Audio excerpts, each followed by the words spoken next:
வணக்கம் Tamilosai honour story judge episode number 9. வணக்கம் பாலா, எப்படி இருக்கீங்க? நல்லா இருக்கேன். எப்படி இருக்கீங்க சிவா? நல்லா இருக்கேன். போன வாரம் எபிசோட் 8 வந்து பேசி இந்த சிறுகதைகளை பற்றி திரு சுதாகர் அவர்கள் சொல்லியிருந்தார். என்னுடைய பிறந்தநாள் பரிசாக இது கிடச்சிது அப்படின்னு சொல்லி அவருடைய ஃபேஸ்புக்கில் ஷேர் பண்ணியிருந்தார். ரொம்ப மகிழ்ச்சி, எதேச்சியாக அமைஞ்ச ஒன்று அது. அவரோட ஃபேஸ்புக்கில் பகிர்ந்திருந்தார். அதே மாதிரி ரினோசா அவர்களுடைய சிறுகதையுமே பார்த்தீங்கன்னா, அந்த கருத்து வந்து ரொம்ப ஒரு மாதிரியான பிற்போக்குத்தனமான கருத்து அப்படின்னு சொல்லி நிறைய எதிர்வினைகள் வந்துருக்கு போல இருக்கு அந்த சிறுகதைக்கு. நம்ம அதை வந்து பாசிட்டிவாக கொடுத்தது வந்து அவங்களுக்கு ரொம்ப பிடிச்சிருந்தது.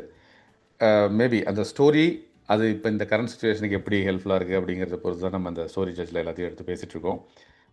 அதை ஷேர் பண்ணிவிட்டு மிக முக்கியமான நிகழ்வாக இந்த வாரம் நடக்க போகிற லிட் ஃபெஸ்ட்டு எல்லாரும் ஆவலாக எதிர்பார்த்துட்ருக்காங்க என்ன நடக்க போகுது அப்படின்னு. ஆல்ரெடி டெல்லியில் ஒரு ப்ரெஸ் மீட் நடந்து அது ஒரு பெரிய விவாதத்திற்கு உள்ளானது, பரபரப்பாக பேசப்பட்டது. பாலா, நீங்கள் வந்து லிட் ஃபெஸ்ட்டுக்கு நியூயார்க் போகிறீங்க, நீங்கள் அதை பற்றி பேசினா கரெக்டாக இருக்கும்னு நினைக்கிறேன். லிட் ஃபெஸ்ட் ரொம்ப ஆர்வமா இருக்கும். நீங்க சொன்னதுதான் 100க்கு 100 சரி. கோயம்புத்தூர்ல தமிழ்நாட்டில் நடக்கிற விஷ்ணுபுரம் விருது விழா கூட்டங்களுக்கு போக முடியலையேங்கிற இயக்கம் எப்பவுமே உண்டு. அதை ஓரளவு நிவர்த்தி பண்றது ஜெயமோகன் இங்க வர பூன் கேம்பும் போது கொஞ்சம் அதுக்கு பரிகாரம் கிடைக்கும்னாலும், இங்க ஒரே சமயத்துல 30க்கு மேற்பட்ட தமிழ் எழுத்தாளர்கள், ஒரு 20 இந்த ஊர் எழுத்தாளர்கள், மொழிபெயர்ப்பாளர்கள் எல்லாரும் உண்டு கூடுறாங்க. பேர்களை சொல்ல போறதில்ல. ஹூ இஸ் ஹூ முக்கியமான எழுத்தாளர்கள் எல்லாருமே இங்க வராங்க. மனதுக்கு மிக நெருக்கமான பாவண்ணன், சு வேணுகோபால், யுவன் சந்திரசேகர் போன்றவர்கள் தவிர நம்ம பேட்டை தமிழ் பிரபா, லக்ஷ்மி சரவணகுமார், இந்த மாதிரி நிறைய பேர், வெண்ணிலா. ஸோ பெரிய பட்டியல். இதுல எவ்வளவு பேரை சந்திக்க போறோம், எவ்வளவு பேரோட நிறைய நேரம் பேச முடியும்னு தெரியல. இருந்தாலும் எல்லாரோடையும் ஒரு செல்ஃபி எடுத்து ஃபேஸ்புக்ல அடுத்த வாரம் முழுக்க செல்ஃபியா போடுறதுதான் குறிக்கோளா இருக்கும்னு நினைக்கிறேன். பட் அந்த குறிக்கோள் இருக்கட்டும். நீங்க எழுத்தாளர்களை சந்தித்தது உண்டா? அது குறித்து உங்களோட பார்வையை முன்வைங்களேன் சிவா. சென்னையில் இருக்கும்போது மிகச்சிலரை சந்திச்சிருக்கேன் புத்தக கண்காட்சியின் போது. அப்போ ஒரு ஹலோ, அவங்களுடைய புத்தகத்தின் பால், கதையின் பால் ஈர்க்கப்பட்டதுனால ஒரு ஹலோ சொல்லி பேசினது. ரொம்ப நெருங்கி பேசினதுன்னா நான் வந்து எழுத்தாளர் ஞானி அவர்களை சொல்லுவேன் புத்தக கண்காட்சியில். அதுக்கப்புறம் இங்கே டாலஸில் வந்து அந்த வாய்ப்பு கொஞ்சம் கிடச்சிது. ஒரு எழுத்தாளர் ஜெயமோகன் வந்து ஒரு 2 முறை இங்கே வரும்பொழுதும் சந்திக்க வாய்ப்பு கிடச்சிது. அது ஒரு பவா செல்லத்துறை வந்திருக்காரு. அப்புறம் நம்ம இங்கே வந்து தமிழ்ச்சங்க நிகழ்ச்சிகளின் போது வரக்கூடிய ஆளுமைகள், தமிழ் ஆளுமைகளை சந்திக்கக்கூடிய வாய்ப்பு கிடச்சிது. ஆனால் அது சம்மந்தமாக நான் வந்து அப்போதைக்கு அவங்கள்ட்ட புகைப்படம்லாம் எடுத்திருந்தாலும் அதெல்லாம் பதிவிடுறது கிடையாது, அதை பற்றி பேசுறது கிடையாது, எழுதுறது கிடையாது. வெளியே நண்பர்கள் வட்டத்தில் சொல்லிக்கிறதோட சரி. அதுக்கு மிக முக்கியமான ஒரு காரணம் வந்து இப்போ இந்த பிரபலங்களுடன் எடுத்த புகைப்படங்கள் அப்படிங்கிறது வந்து இப்போ அது அது அதை வந்து செய்கிறது தவறுன்னு சொல்ல முடியாது. ஆனால் வந்து ஒரு நான் படித்த நியூஸாக இருக்கலாம், அல்லது என்னுடைய இயல்பாக இருக்கலாம். சாவி அவர்கள் வந்து இவர் மைசூர் மகாராஜாவோட ஆனந்த விகடன் ஆசிரியரை கூப்பிட்டு உட்கார வைக்கிறார் ஒரு நிகழ்வில். வேறு யாரும் மைசூர் மகாராஜா பக்கத்தில் உட்காந்து பேசுகிறதுக்கு கம்பெனியன் இல்லை அப்படிங்கிறதுனால விகடன் ஆசிரியர் சொல்கிறார், நான் எப்படிப்பா அவர் பக்கத்தில் போய் உட்காந்து பேசுகிறதுனா, இல்லை நீங்கள் கொஞ்சம் கம்பெனி கொடுக்கறதுக்காக உட்காருங்க அப்படின்னு சொல்லி உட்கார வைக்கிறார். அதுக்கப்புறம் அந்த நிகழ்ச்சியெல்லாம் முடிஞ்சதுக்கப்புறம் சாவி என்ன பண்ணுறாரு, ஒரு பெரிய ஃபோட்டோ ஒன்று அவரும் இவரும் மைசூர் மகாராஜாவும் இவர் உட்காந்து பேசிகிட்டு இருந்தது ஒரு அழகாக பெரிய ஃப்ரேம் பண்ணி எடுத்துகிட்டு போய் கிஃப்ட் பண்ணுறதுக்காக கொண்டு போய் கொடுக்குறாரு அவர்கிட்ட. அந்த ஃபோட்டோ வந்து அவர் வாங்கிக்க மறுத்துறாரு.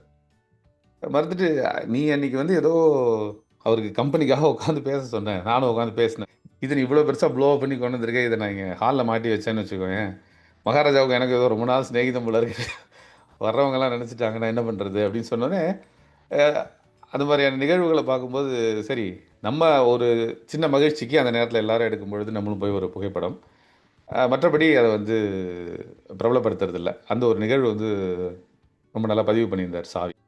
இந்த வார இலக்கியத்துக்குள்ளே போயிடலாம்ல. ஆனால் நீங்கள் இந்த தடவை நியூயார்க் போனீங்கன்னா அதுக்காக புகைப்படம்லாம் எடுத்து அதை பதிவிடாமல் விட்டுறாதீங்க. இந்த வார இலக்கியத்துக்குள்ளே போயிடலாம் போல.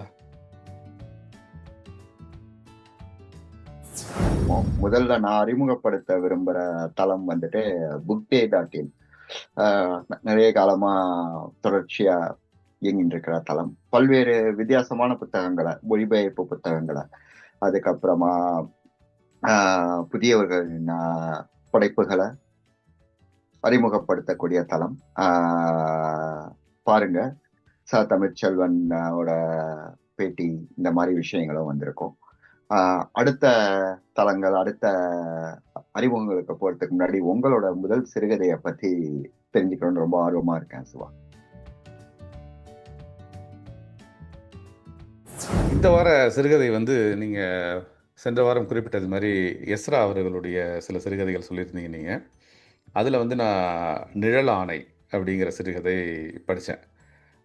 எஸ்ரா வந்து ஒரு தேர்ந்த கதை சொல்லி, அவர் வந்து எழுதுறது மட்டும் இல்லை, அந்த கதை சொல்கிறதும் நான் ஒரு அந்த பனுவல் புக் அந்த சில வீடியோஸ்லாம் வரும் ஃபேஸ்புக்கில், அந்த கதைகள் கேட்பதுண்டு. அவருடைய கதை சொல்லல் வந்து யூடியூப்லேயும் இருக்குது, நிறையா நான் கேட்டிருக்கேன். இந்த நிழலாணை கதை வந்து கிட்டத்தட்ட அவர் கதை சொல்கிற மாதிரியே இருக்குது. ஏன்னா அவருடைய குரல் வந்து அந்த கதை சொல்லலுக்கு ஏற்ற மாதிரி கேட்டு பழகிறதுனால என்னன்னு தெரியல, இந்த கதையை படிக்கும்போது எனக்கு அப்படியே கூட அவரே கதை சொல்லிட்டு வர மாதிரியான ஒரு எழுத்து நடை ரொம்ப சிறப்பாக இருந்தது நிழலாணை கதை. அதே மாதிரி இந்த கதை வந்து டக்குன்னு தன்னை வசீகரிக்கக்கூடிய ஒரு கதை. என்னென்னா, ராயபூபதி எப்போதுமே வந்து வாழ்ந்து கெட்டவர்களுடைய வரலாறு வந்து ஒரு மாதிரி சோகமாக இருக்கும். அதாவது வந்து ராயபூபதி அவங்க ஒரு ஜமீன் பரம்பரை, ஒரு 5 குடும்பங்கள் சேர்ந்து இருக்கிற ஒரு பெரிய அரண்மனை மாதிரியான வீடு. ஆனால் அவருடைய அண்ணன் வந்து தற்கொலை செஞ்சுக்கிறாரு. அதுக்கான காரணம் என்ன அப்படிங்கிறது சரியாக தெரிய வராத நிலையில் குடும்பங்கள் பிரிஞ்சு போகுது. இவர் மட்டும் அந்த அரண்மனையில் இருக்கார், இந்த ராயபூபதிங்கிறவர். கதை எப்படி ஆரம்பிக்குது அப்படின்னாக்க, ஊர் மக்கள்லாம் அவருக்காக காத்துட்ருக்காங்க. ஏன்னா அவர் வந்து ஒரு வாக்குறுதி கொடுத்துருக்காரு. அந்த ஊர் கோயில், அவங்க கோயில் தான் அது, அவங்க கட்டின கோயில், அவங்க மூதாதையர்கள் கட்டின கோவில். அந்த கோவிலுக்கு வந்து இவருடைய 50வது பிறந்தநாள் போது அந்த பிறந்தநாள் விழாவுக்கு கோயிலுக்கு போகிறார். பொதுவாக அவர் கோயிலுக்கு போகிறது கிடையாது. அன்றைக்கி 50வது போகும்பொழுது கோயிலில் ஒரு கோரிக்கை வைக்கிறாங்க. ஒரு பெருந்தன்மை என்னன்னு சொல்லுங்கள் அப்படின்னோடனே, அந்த கோயிலுக்கு ஒரு யானை வாங்கி கொடுக்கணும் நீங்கள் அப்படின்னு கேட்குறாங்க. சரி, அதுக்கு என்ன கொடுத்துடலாமே அப்படிங்கிறாரு. ஆனால் இவருக்கு வந்து அந்தளவுக்கு வசதி கிடையாது இப்போ இருக்கிற நிலைமையில். அந்த ஜமீன் பங்களா அதுவும் வந்து பிரச்சனையில் இருக்குது, வருமானத்துக்கு வேறு வழி கிடையாது. ஆனாலும் அந்த ஒரு ஜமீனாக வாழ்ந்த எச்சத்தோடையே அவர் வாழ்ந்துட்டுருக்கார், அந்த மிச்சத்தோடையே வாழ்ந்துட்டுருக்கார். அந்த தோரணைகள், தன்னை யாரும் கண்டுக்கல. அவருக்கு நெருங்கிய நண்பன் ஒருத்த மட்டும் இருக்கான். அந்த நண்பனை கூப்பிட்டு அவன்கிட்ட தான் க்ளோஸாக எல்லாம் பேசுறது. பழைய நகைகள், பாத்திரங்கள், பொருட்கள் இதெல்லாம் ஜமீனில் இருக்கிறதெல்லாம் அடகு வச்சு பணம் கொடுக்குறதும் அந்த நண்பர் தான். ஏன்னா இவர் போய் ஜமீன் வெளியில் அடகெல்லாம் வச்சு பணம் வாங்க முடியாது இல்லையா, அதனால் அந்த நண்பன் தான் ஹெல்ப் பண்ணுறான். அவனை தான் வந்து எல்லாத்துக்கும் அவர் நம்புகிறாரு. அப்படி ஒரு வழியாக சரி கொடுத்த வாக்கை நம்ம வந்து காப்பாற்றிடலாங்கும் போது எல்லோரும் சொல்கிறாங்க, ஒரு நாள் எப்படிப்பா யானை வாங்கி, இந்த 2 பேர் க்ளோஸாக இருக்கிறவங்க எப்படிப்பா யானைலாம் வாங்கி கொடுக்க முடியும்னே, இல்லை நம்ம சொல்லிட்டோம், வாக்கு ரொம்ப முக்கியம்னு சொல்லிவிட்டு அதுக்காக கேரளாவுக்கு போய் ஒரு யானை புரோக்கரை பார்க்குறாரு. 1 கோடி ரூபா ஆகுது கிட்டத்தட்ட யானையோடைய விலை. அதை தவிர டாக்குமெண்டேஷன், அது இது லைசன்சிங் அப்படின்னா நிறையா வந்தோடனே யோசிக்கிறாரு. அண்ணன் இறந்ததுனால அன்னிக்கிட்ட அது கூட தூது விட்டு பார்க்குறாரு, இந்த சொத்து சம்மந்தமாக ஏதாவது பணம் கிடைக்குமா, நம்ம வந்து யானையை வாங்கி கொடுத்துடலாமான்னு. அதுவும் கை கூடலை. இப்படியே யோசிச்சிட்டே இருக்கும்பொழுது வேறு ஒரு வழி இல்லை, சரி கரெக்டாக அந்த புரோக்கரை வர சொல்லி நான் ஒரு வழி பண்ணிடுவோம் அப்படிங்கிறாரு. நண்பனுக்கு குழப்பம், எப்படிடா எந்த வழியுமே இல்லையாடா உனக்கு இது யானை வாங்கிறதுக்கு, வேணா முடியாதுன்னு சொல்லிட்டேன், இப்போ நீ என்ன வாங்கி கொடுக்கலன்னா உன்னை யாராவது சொல்ல போகிறாங்களா என்ன அப்படிங்கிறாரு. இல்லை, நம்ம வந்து ஒரு வாக்கு கொடுத்துட்டோம். அதாவது அதான் சொன்னேன், வாழ்ந்து கெட்டவனின் வரலாறுங்கிறது ரொம்ப மோசமாக இருக்கும். அது ஒரு கட்டத்தில் அவங்களால தாங்கிக்க முடியாது. அதனால் நிறைய அவர் வந்து மது போதைக்கு அடிமையாகிறாரு. அப்படியே ஓடிட்டுருக்கு. ஆனால் அவர் வந்து சுடுசொல் பேசுறதில்ல, வெறுப்புணர்ச்சி மற்றவங்கள்ட்ட காட்டுறதில்ல, தன்னை தனிமைப்படுத்திக்கிறார் அவர். அப்படின்னு சொல்லிட்டு கடைசியாக இந்த யானையை வாங்கி கொடுக்க முடியாததற்கான பரிகாரமாக அவர் என்ன பண்ணார் அப்படிங்கிறது தான் சிறுகதையோட முடிவு. நம்ம எப்போதும் வழக்கம் போல அதை ரிவீல் பண்ணுறதில்ல. ஒரு நல்ல அனுபவத்தை கொடுக்கக்கூடிய நிழலாணை. கிட்டத்தட்ட அவருமே வந்து ஒரு யானை தான், ஆனால் அவரே இப்போ அந்த ஷேடோவில் தான் வாழ்ந்துட்டுருக்காருங்கிற மாதிரியான தலைப்பாக எனக்கு பிடிப்பட்டது இந்த நிழலாணை அப்படிங்கிறது. ஏன்னா நிஜத்தில் வந்து இப்போ அவர்கிட்ட ஒன்றும் கிடையாது, அவரே ஒரு ஷேடோ தான். கதை ரொம்ப சுவாரஸ்யமாக இருந்தது. கதை சொல்லல் ரொம்ப சுவாரஸ்யமாக இருந்தது. நான் சொன்ன மாதிரி, முதல்ல சொன்ன மாதிரி தான் எஸ்ராவே வந்து அந்த கதையை நம்ம வாசிக்கிற மாதிரியே அவருடைய எழுத்து நடை அமைஞ்சது. ரொம்ப சிறப்பான சிறுகதை பல நிழலாணை அவருடைய தளத்தில் கிடைக்குது, படிக்கலாம். இப்போ சமீபத்தில் எழுதின கதை. வெகு அருமை. நான் இதெல்லாமே அவரோட கதைகள் எல்லாமே சரியான அவகாசம் அமையட்டும்ங்கிறதுனால சில நாள் ராத்திரி தூக்கம் வராது. அந்த மாதிரி இரவுகளுக்காக நான் தேர்ந்தெடுத்து வச்சிருக்கேன். பட் ஆனா நீங்க இமீடியட்டா வாசிச்சு முடிச்சது மிகுந்த மகிழ்ச்சி அளிக்குது. அதை விட இங்க பகிர்ந்தது. அவர் இப்போ கடந்த ஒரு 2-3 மாதங்கள்ல நான் பார்த்த வரைக்கும் ஒரு கிட்டத்தட்ட ஒரு 10-15 சிறுகதைகளாவது போட்டிருக்காரு. எல்லாமே நல்ல முக்கியமான சிறுகதைகள். ஸோ இவ்வளவு தூரம் படைப்பூக்கத்தோட அதே மாதிரி 30 ஆண்டுகள் முன்னாடி பார்த்த எஸ்ட்ரா மாதிரியே இன்னும் செயல் ஊக்கத்தோடயும் இருக்கிறதுங்கிறது மிக மகிழ்ச்சி.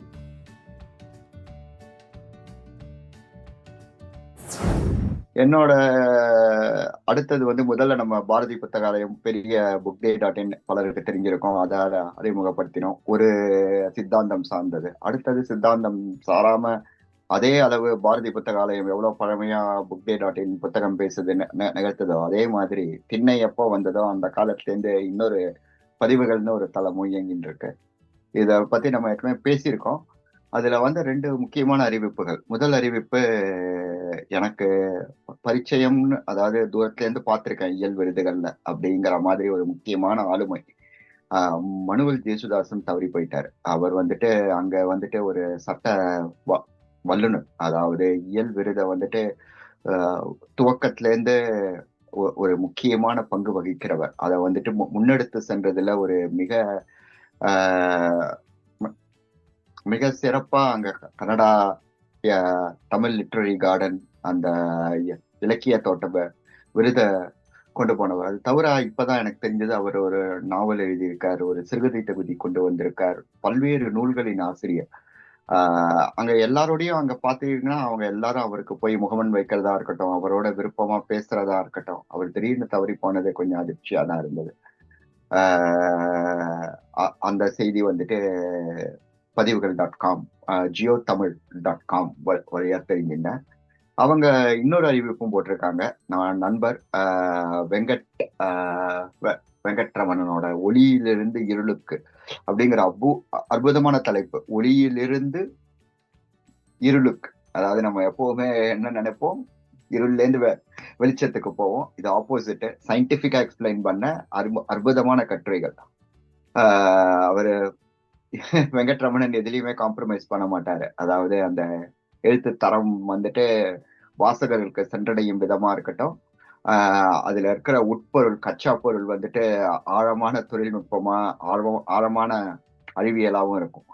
ஸோ அவரோட புத்தக வெளியீடு, அது தவிர சாந்தினி வரதராஜனோட புத்தக வெளியீடு, ரெண்டுத்தையும் நம்ம பேராசிரியர் ராமசாமி, நம்ம பதிவுகள் தளம் சொன்ன jiothamil.com பான கிரிதரன், அது தவிர ராம் கார்த்திக் அப்படிங்கிற ஒரு நல்ல எப்பவுமே அடுத்த தலைமுறை இளைஞர்கள் தமிழ் மேல ஆர்வமா இருக்கிறது பிடிக்கும், நீங்க உட்பட சிவா. சோ அந்த மாதிரி ராம் கார்த்திக் உங்களுக்கும் அடுத்த தலைமுறை அப்படின்னா பாருங்க, சின்ன பையன். அவங்க எல்லாரும் வந்து இந்த மாதிரி அருள்மொழிவர்மன், ஔவை, போலியோசவ் இவங்க எல்லாரும் சேர்ந்து ஒரு விழா ஒண்ணு பண்றாங்க 11th ஏப்ரல். இது ரெண்டுத்தையும் குறிப்பிடணும்னு நினைத்தேன். நம்ம அடுத்த சிறுகதைக்குள்ள போயிடலாம். 2வது சிறுகதை என்ன?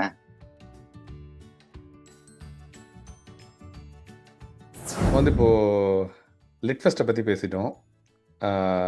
ஜெயமோகன் அவர்கள் எதாச்சும் அமைஞ்சது தான், இதுவும் நிழலானே நம்ம ஒரு எஸ்ரா அவர்களுடைய சிறுகதை பேசிட்டோம். இப்போ அடுத்தது தமிழில் வந்து சாரு, அவரையும் வந்து இப்போ சிறுகதை எழுதிட்டுருக்காரு. குறுநாவல் பற்றி நீங்கள் நம்ம நிகழ்ச்சியில் தொடர்ந்து சொல்லிட்டு இருக்கோம். இப்போ லேட்டஸ்ட்டாக வந்திருக்கிற சிறுகதை வந்து விபரீத ராஜயோகமும் அகத்திக்கீரை தண்ணிச்சாரும் அப்படின்னு ஒரு சிறுகதை. அதை நீங்கள் வந்து போன எபிசோட்லேயும் சொல்லிட்டீங்க. ஆனால் வந்து நான் எடிட் பண்ணியிருக்கேன் அந்த சிறுகதை, இன்னும் சில விஷயங்கள்லாம் சேர்த்துருக்கேன், இப்போ படிங்க அப்படின்னு போட்டிருந்தாரு. ஸோ அதனால் விபரீத ராஜயோகமும் அகத்திக்கீரை தண்ணிச்சாரம் அந்த சிறுகதையை படிக்க நேர்ந்தது. இப்போது சாருவினுடைய எழுத்து, அந்த ஃப்ளோ வந்து உங்களுக்கு ரொம்ப எளிமையாக இருக்கும். நீங்கள் படிக்கும்பொழுது ரொம்ப நான் வந்து சிக்கலான அமைப்புக்குள்ளெல்லாம் போக மாட்டேன் அப்படிங்கிறது அவருடைய இயல்பிலேயே இருக்கும் எழுத்தில். ஆனால் சாருவை தொடர்ந்து படிக்கிறவங்களுக்கு இந்த சிறுகதை எப்படி இருக்கும் அப்படின்னு நான் முதல்ல சொல்லிடுறேன். பெரிய சர்ப்ரைசஸ் இருக்காது அவர்களுக்கு. ஏன்னா இந்த எழுத்து நடையாக இருக்கட்டும், அதில் இருக்கிற கருப்பொருளாக இருக்கட்டும், அல்லது அவர் செய்தியை சொல்லக்கூடிய அணுகுமுறையாக இருக்கட்டும், அதே மாதிரி அவருடைய அந்த நான்லீனியர் துண்டான சில செய்திகளை வந்து எப்படி நீங்கள் கோத்து புரிஞ்சுக்கணும் அப்படிங்கிறது கொஞ்சம் கடினமாக இருக்கலாம் முதல்ல படிக்கிறவங்களுக்கு. ஆனால் நான் இப்போ தான் படிக்க வரேன், எனக்கு இந்த சிறுகதையை படிக்கலாமா அப்படின்னாக்க கண்டிப்பாக படிக்கலாம். படித்தா வந்து ஒரு அதிர்ச்சி இருக்கும். அதாவது வழக்கமான பாணியிலிருந்து ஒரு யதார்த்த உலகத்தில் இருக்கிற மனிதர்களை பற்றிய கதை மாதிரியும், அதே சமயத்தில் அதுக்குள்ள பல செய்திகளை பொதிந்து, அங்கேருந்து இந்த பக்கம் கிளாடியேட்டர் போகிறதா இருக்கட்டும், அங்கேருந்து பாரதிக்கு வரதா இருக்கட்டும் அப்படின்னு சொல்லி அவருடைய அந்த டிராவல் கதைக்குள்ள இருக்கும்.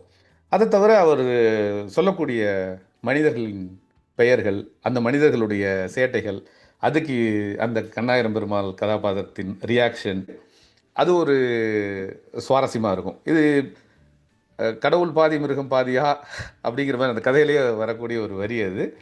ஆனால் அந்த இயல்பு வாழ்க்கைக்கும் நம்மளுடைய கற்பனைக்கும் அல்லது எதிர்பார்க்கக்கூடிய ஒரு வாழ்க்கைக்குமான இடையேயான போராட்டமாக தான் நான் அந்த கதையை பார்க்குறேன்.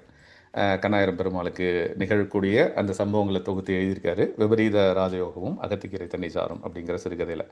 எப்போதுமே சாரு வந்து தலைப்பு வைக்கிறத சூப்பராக வைப்பார். தலைப்பு, அவருடைய ஓமைகள் வந்து கொஞ்சம் நம்ம எதிர்பார்க்காம ஒரு டு த பீக் அவர் கொடுக்குற ரெஃபரன்சஸ் எல்லாமும் நீங்கள் வந்து டக்குன்னு அப்படியே விட்டுற முடியாது. சிறுகதையை படித்து முடிச்சதுக்கப்புறம் அந்த ரெஃபரன்சஸ்க்காக நீங்கள் தேடி படிக்கும் பொழுது உங்களுக்கு நிறைய கிளை கதைகள் கிடைக்கக்கூடும்.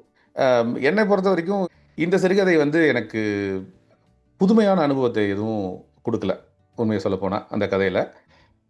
நான் பார்க்குறது என்னென்னா, ஒரு கதையை எழுதினதுக்கப்புறம் அதை செதுக்கிறது. ஏன்னா இப்போ நம்ம சமீபத்தில் கூட பார்த்தோம், அசோகமித்திரன் வந்து ஒரு கதையை வந்து கிட்டத்தட்ட ஒரு 3-4 வருடங்களாக செதுக்கினார் அப்படின்னு. ஆனால் அதுக்கான உறுதியான தகவல் கிடைக்கல, அது எந்த கதை அப்படிங்கிறது. ஆனால் இப்போ இந்த எழுத்தாளர்கள் வந்து எழுதிட்டு அதுக்கப்புறமும் அதில் சில விஷயங்களை சேர்ப்பது, அந்த கதைகளை ப்ரூஃப் ரீடிங் பண்ணுறது, தவறுகளை திருத்தது அல்லது அதை வந்து செப்பனிட்டு கொடுக்கறது அப்படிங்கிறது ஒரு மிகச்சிறந்த பணி அது. அந்த வகையில் பார்க்கும்போது இந்த கதையை வந்து அடர்த்தி மிக்கதாக ஆக்கியிருக்கலாம். அவருடைய தொடர் வாசகர்களுக்கே கூட ஒரு ஷாக்கிங் கொடுக்குற மாதிரி அந்த கதைங்கிறது தான் என்னுடைய பார்வையாக இருந்தது அந்த சிறுகதையை பொறுத்த வரைக்கும்.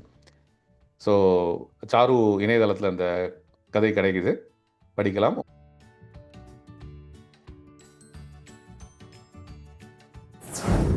இந்த வாரம் வந்து ஃபேஸ்புக்கில் படித்த சுரேஷ் பிரதீப் அவர்களுடைய ஒரு பதிவு.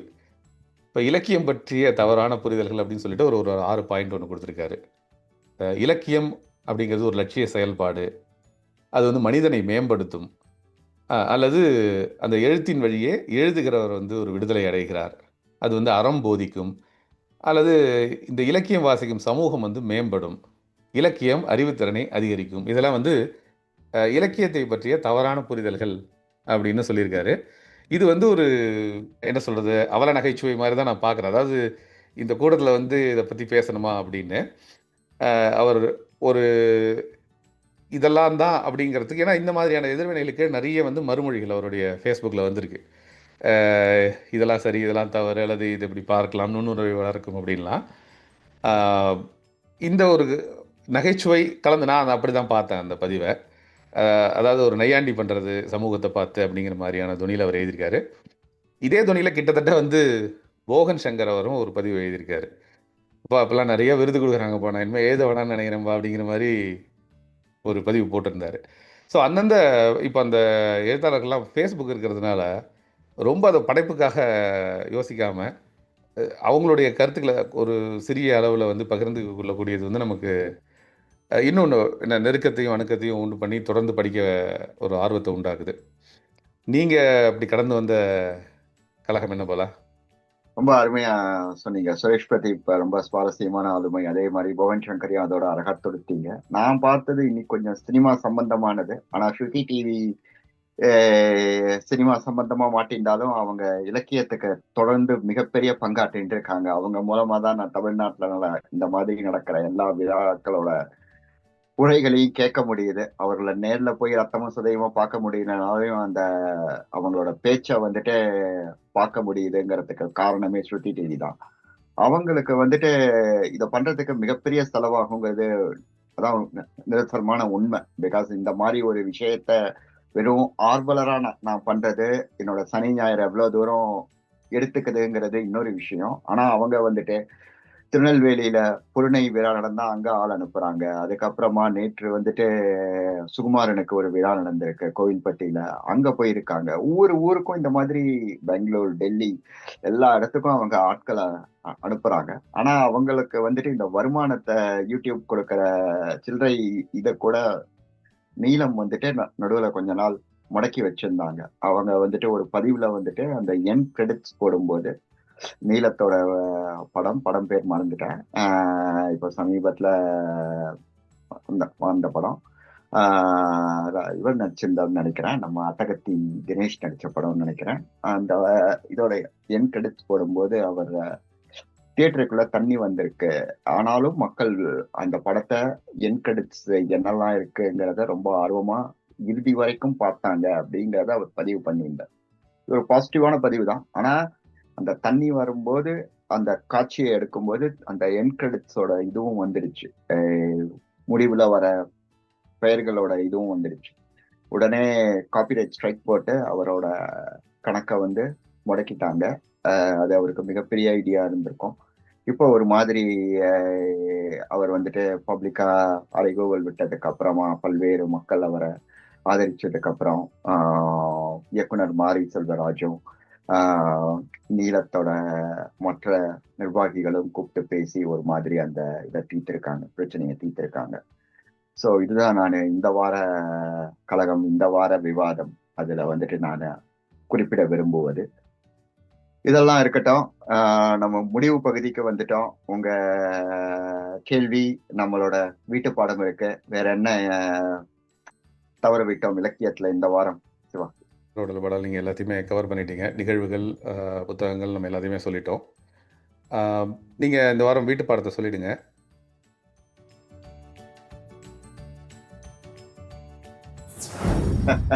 வீட்டு பாடம் வந்துட்டு நான் முன்வைக்கிறது வந்துட்டு மாமல்லனோட புத்தகங்கள். அதுல வந்துட்டு மிக முக்கியமா ஏன் இது திடீர்னு மாமல்லன் நம்ம கொண்டு வரோம்னா, நம்பி எழுத்தாளர் நம்பி கிருஷ்ணன் வந்துட்டு சொல்வனத்துக்கு போன வாரம் நான் சொல்வனம் வெளியிடுறதுக்கு ஒரு மணி நேரம் முன்னாடி ஒரு ஆபீஸ் கொடுத்த ஒரு மிக நீண்ட கட்டுரை ஒன்று அனுப்பி இப்போவே வெளியிடுங்க.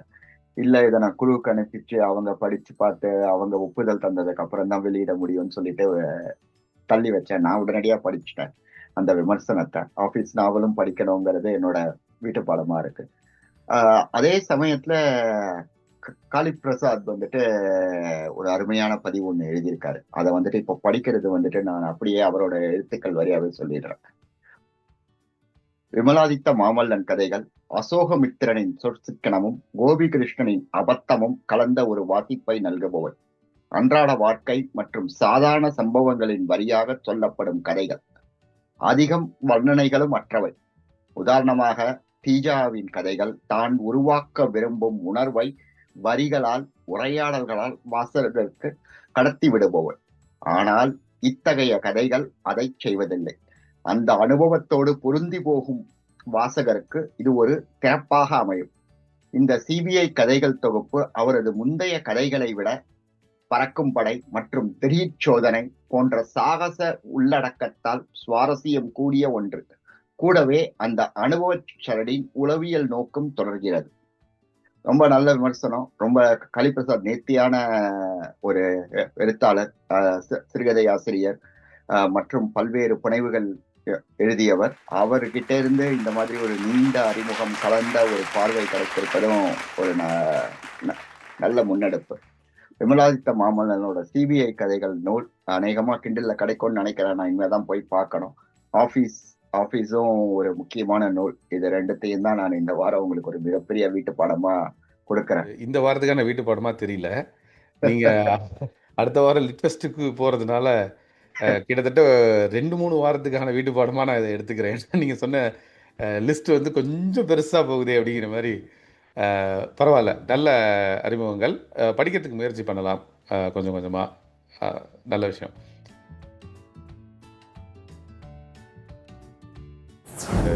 சுரேஷ் பிரதீப் இலக்கியத்தை பற்றி சொன்ன கேள்விகளை தான் முன்வைக்கிறேன். அது வந்து ஒரு இலக்கியம் குறித்து ஒரு பிரமிப்பு அல்லது ஒரு பிரமை எல்லாருக்குமே இருக்கிறது. அது சில பேரால் பேசி புரிய வைக்க முடியும், சில பேரால் எழுதி புரிய வைக்க முடியும், சில பேர் வந்து இதை பேசவே முடியாது. அது வந்து ஒரு பேசா பொருளாகவே வச்சு நான் இதெல்லாம் ரசிக்கிறேன், என்னை விட்டுருங்கப்பா, இதுக்குள்ளெல்லாம் வந்து பேச வைக்காதீங்கப்பா அப்படின்னு சில மனநிலை இருக்கும். ஸோ இந்த சுரேஷ் பிரதீப்புடைய கேள்விகளை பார்த்துட்டு உங்களுடைய கருத்தை நீங்கள் பதிவிடணும் அப்படிங்கிறத இந்த வாரத்துக்கான கேள்வியாக நம்ம முன்வைக்கிறோம். இலக்கியம் பற்றிய உங்களுடைய பார்வையை நீங்கள் சொல்லலாம். நன்றி பாலா. நிகழ்ச்சி நிறுத்துறதுக்கு வந்துடும். லிட்ஃபெஸ்ட் போயிட்டு மகிழ்ச்சியாக உங்களுடைய நண்பர்கள் எல்லாரையும் சந்தித்து புகைப்படங்கள்லாம் எடுத்துகிட்டு வாங்க. அந்த கதையை நம்ம வந்து லிட்ஃபெஸ்ட்டுக்கு வந்ததுக்கப்புறம் பேசுவோம். அதுவரை நன்றி. நன்றி சிவா. வணக்கம்.